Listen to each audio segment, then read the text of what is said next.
I'm Sarah, and I'm always searching for my next project, my next good read, and my next new hobby, because I have a few. Today I wanted to talk about the trope of romance novels. And, I think romance novels get a really bad rap. They're not considered, study fiction or good reading. They're considered in a lot of ways trash. And while I can understand that misconception, I think that a lot of readers miss an outstanding opportunity for character development and growth. And that is what romance novels do really well. One of my favorite shows, pretty much ever, is Murder, She Wrote. I grew up as a kid watching it, still love it. I still feel like there are a lot of episodes that are still enjoyable. There's some cringeworthy moments as time has gone on, but there's still a lot of really great stuff. And one of the episodes that really captured my attention was in season 2 called School for Scandal. And it opens at a college. They're sitting on the lawn. The professor of literature is talking about a novel by Miss Daphne Clover, and he's reading a scene from it. And he asks the students, "What do you think?" And a student raises his hand and says, "Yeah, it's garbage." It's a romance novel.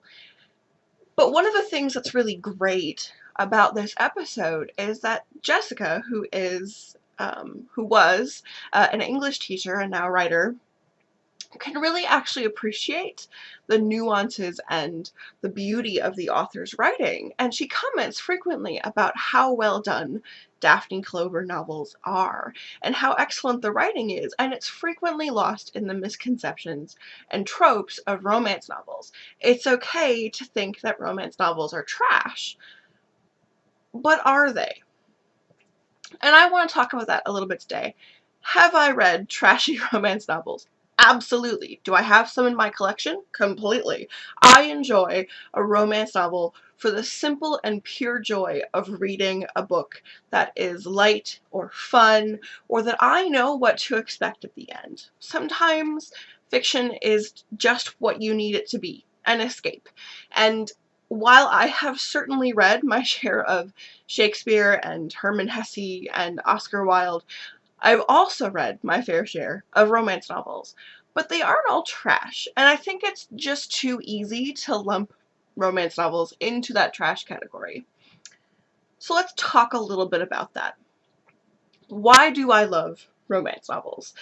I love them because at the core, they are about two people, usually, falling in love and finding each other. And a first date is a really boring novel. So a romance novel is typically of the formula where boy meets girl, boy meets boy, however that works. And there's an interest, maybe there's not an interest, but somehow these people are thrown together, and over the course of the novel, they learn to care for each other, but also to understand the other person. Sometimes that means they have to give up preconceived notions about a person and how a person should be loved. Sometimes that means they have to look within themselves and recognize their own issues. And sometimes that means they have to learn to compromise and to recognize the other person's value outside of their initial impressions. And that gets to my favorite thing about literature ever, and that's character development. I really love watching characters grow. One of my favorite authors is Jane Austen. I've read her books multiple times. I've watched every movie adaptation even more times. I love to talk about it. I love to research it. It just is the best. And one of the things that's so amazing about Jane Austen is that her characters are completely incandescent. They just glow off of the page. You can see them, you can hear them, you can understand their feelings and their motivations. She writes unbelievable characters at the center of what seems like a kind of boring world. You go to parties, you hope that someone proposes, you get married. There isn't a lot of exciting going on, but the excitement comes in watching two people navigate their family, navigate society, and figure out their own hearts. And that's gorgeous to watch. My favorite Jane Austen novel is Persuasion. It is the most beautifully drawn love story of two people having to figure out who they are and stand up for that. And it takes them a decade to learn the choices they made as young people were the wrong choices, but also that they were the right ones. And it's one of the best written romance novels I've ever read. It's one of the best written character studies I've ever read. And the ending of that book beautifully summarizes everything that happens in the book. It has got a gorgeous payoff. In fact, it's one of the few Jane Austen novels that I hate watching movie adaptations of because no one ever captures that beautiful character development between those two characters. That said, my favorite Jane Austen novel to watch film adaptations of, and I've seen pretty much all of them, I think, is Pride and Prejudice. So I don't have a really beautiful copy of Pride and Prejudice, just have this one. And for those of you who aren't aware, Pride and Prejudice is the story of a man who is very prideful, who falls in love with a woman who is beneath his social standing, who has her prejudice about him and is unwilling to change that opinion. And so she has to learn to challenge what she thinks is right, and he has to learn to reevaluate his priorities and his pride. And the two of them have to navigate the drama of their families and their society and learn to see the other person for who they are as opposed to who they think they are. And it's so much fun to watch because the banter is great. Elizabeth Bennet is fantastic. You both love her and actually would be a little bit embarrassed to be her. She's so relatable. Her family is kind of over the top. There have been fantastic adaptations. So there's the 1995 BBC one. There's the one with Keira Knightley from 2000-ish. There's also the Lizzie Bennet Diaries for those of you on YouTube. That series is fantastic and it handles the modern adaptation of Pride and Prejudice so beautifully. Bridget Jones' Diary is in many ways an adaptation of Pride and Prejudice. There's so many great ways to do it because the story is really compelling and it stood the test of time. It's still really interesting to watch Lizzie Bennet reevaluate what she thinks of the world and reassess her first impression of this person, and to watch him reevaluate what he thinks is valuable in another person and see the value of Lizzie. It's wonderful. I always love watching those two fall in love. And while it is a love story, it is really about two people growing. And I think that is what romance novels give. They allow us to see two people making mistakes and learning from them and growing from them, at least in the best possible world. There are also certainly trashy romance novels where boy meets girl, girl has a heaving bosom, there's kissing and there's sex scenes, and it is what it is and it ends and everyone lives happily ever after only knowing each other for 5 hours. Little not necessarily realistic, but fun. But there's also romance novels where you have maybe some of the trashier fun romance aspects where they're all nice and steamy, but you also get really great characters. So one that I want to recommend is called Wicked and the Wallflower by Sarah MacLean. The cover of this looks terrible. You do not expect this novel to be as good as it is. In fact, there's a little secondary cover with, oh, scandalous. Oh my goodness, not safe for children. And about a third of this book is not actually safe for children. But the thing that is so good about this book and its sequel, Brazen and the Beast, is that the character development, the character banter between the love interest and the male love interest, the way that they interact with each other and the discourse and the kind of conversations they have is compelling. It leaps off the screen. You are off the page. You are watching them fall in love or fall in lust, depending upon how you look at it. And they both have to grow. They both have to make sacrifices, and they both have to see past the surface to really get to the character beneath. And the way that that story unfolds in both books is just fantastic. Another really cool fact about the author is that she does her homework. And so this book talks a little bit about smuggling and the history of smuggling, and so those scenes are actually really very well written and well compelled because they're well researched.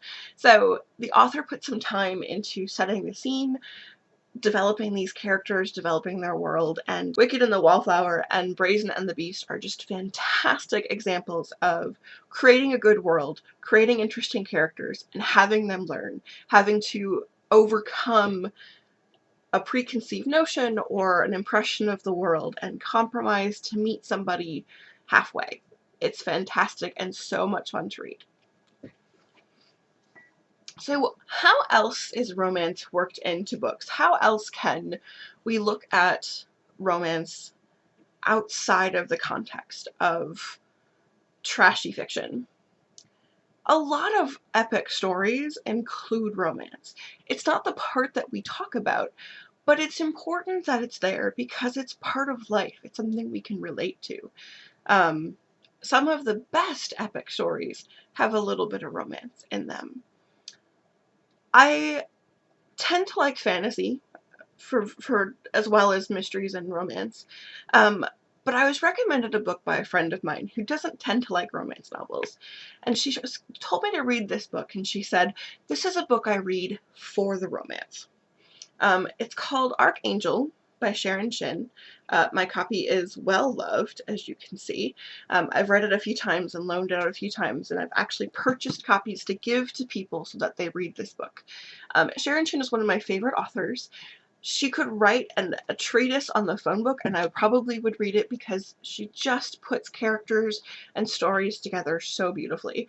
I've read the whole series of this. I've read some of her other standalone novels and some of her other series. Her characters are just gorgeous. And it's technically a fantasy book, but it's the romance that really strengthens the story because that is where we see the characters growing and developing. And the experiences they have through that romance challenge them to be better people. So Archangel is a story where angels exist. Angels are basically humans with wings, and they need the wings to carry them high enough into the air that their songs or prayers are heard. There's a whole sci-fi fantasy reason for that, but that's how the book starts. And then there are non-angels. There's always an archangel who oversees the whole the 3 different colonies, and the archangel is supposed to marry a specific person. That person is supposed to balance and be a foil for some of the various personality traits of the archangel, and the 2 of them can work in harmony and unison. The archangel delays finding his mate, and when he does, she's really unwilling for good reason. He's not necessarily the most affectionate courter. He doesn't really woo her. And she does not want to take any of his beef. But she agrees to try to find common ground and make this work. And the whole story is about their world and about them coming together and how they have to learn. But through that process, they both have to challenge their understanding of the world, and they both have to grow. And the Archangel in particular has to become a better person and a better leader in order to do the things he needs to do to be worthy of her affection. If there's a definite counterpart to growing as a person to meet your partner's needs, but also becoming a better person because of that growth, and the ability to lead his people and to be a good leader and to be a good voice for his community comes as a result of the growth he has to do to meet Rahil's needs.